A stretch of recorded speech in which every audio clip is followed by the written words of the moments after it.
Joining me right now to talk about this and more is the former Senior Director of International Economic Affairs at the Reagan National Security Council. He is the former Chairman of the Congressional U.S.-China Economic and Security Review Commission. Roger Robinson, Jr. is here. Roger, it's good to see you this morning. Thanks very much for being here. I want to get your take on all of that. You've been working for some time, really educating our viewers about the threats and the risks of investing in China and pretty much expanding the funding for the CCP. What is your reaction to what took place over the weekend in the Congress, and also your expectations of this new meeting that is going to be happening next month, leading American financial CEOs meeting with the head of Hong Kong, John Lee?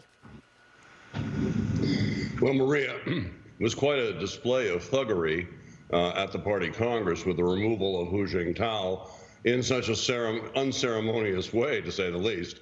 I mean, if you're wondering what a totalitarian police state looks like, that was a good example. No, I think the markets are finally starting to break the code on the fact that President Xi himself is a one-man wrecking ball directed at the Communist Party. I mean, he is presiding over a slow-motion economic and financial implosion of the country.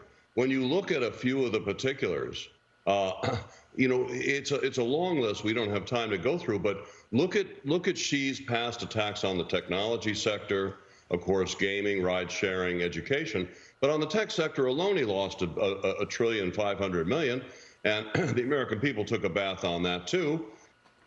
On real estate, my goodness, you know, I like to use a few statistics there: 30%, 60%, 40%, and 80%. 30% of GDP, 60% of the revenues of the provinces, which were already creaking with liquidity problems, 40% of all bank lending, 80% of the wealth of average Chinese. I mean, that's the real estate sector. It makes our problems with subprime in the dark days of 2007, 2009, if not look trivial, certainly look highly manageable. Look at the COVID-0 fiasco and the way it savaged the economy, and his untimely no-limits partnership with Putin's war machine. I mean, again, he can't help his ideological instincts superseding any form of pragmatism. Consumer spending in China, around 55% and falling. Heck, the industrialized democracies are around 80%. You have no engine of growth there to make up for the failed economic model they've been using. They re-centralized all their companies under Communist Party control. And most importantly, I think, because the list is too long, they abandoned Deng Xiaoping's rather visionary hide and bide, hide the capabilities, bide your time, don't advertise your true colors. Well, my goodness, President Xi has done just the opposite. And he came out prematurely to confront the United States. That's going to be coming out over time to be emerging as his greatest single mistake. So, Roger, what does all of this mean for the companies within the S&P 500 who are bent on going to sell to a population of 1.3 billion people and pretty much getting in bed with the CCP? Well, they still haven't learned the lesson. It's just amazing. The level of blindness, if you will, and the fiduciary malfeasance that's implicit in this. Look at the scale of their exposure to Chinese companies, including U.S.-sanctioned bad actor companies. I mean, most of the CEOs that you would recognize in the financial sector and elsewhere are going to Hong Kong next month, as you mentioned, to meet with the thug strongman, John Lee, who was sanctioned by Treasury for arresting, detaining, imprisoning individuals under their national security law. I mean, kissing the ring of such a man and asking for his favors, if not begging, is the most undistinguished, and it's emblematic of the fact that human rights, national security, investor protection really are subordinate to the collection of fees. And that's been the problem for a long time.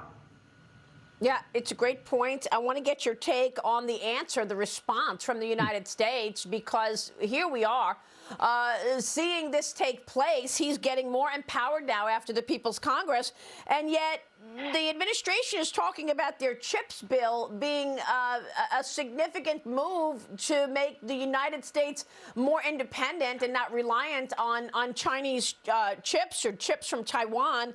But you make a good point in terms of what you learned from the Coalition of a Prosperous America, uncovering the statistics about the number of Chinese companies currently on the Commerce Department's entity list. What do you want to say about that, Roger?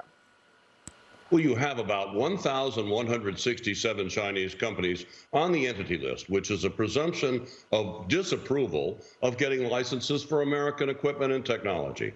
All pretty appropriate because of the underlying egregious national security and human rights abuses that led to the sanctions in the first place.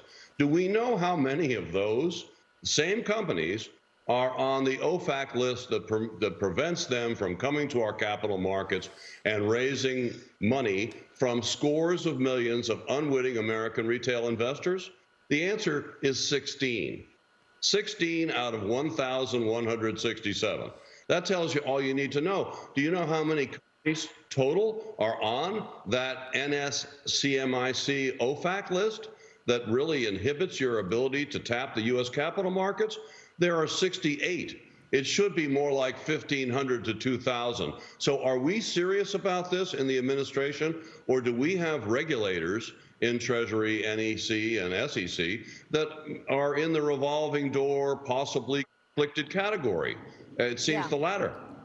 It's all about the money, right, Roger? I mean, is this administration sheltering Wall Street from having to sacrifice those fees? They should be decoupling on Wall Street at flank speed. The damage that they're going to do to average Americans is very considerable. What they're going to be doing to their own corporate reputations and brands is something they better start to consider. Okay. It's just remarkable.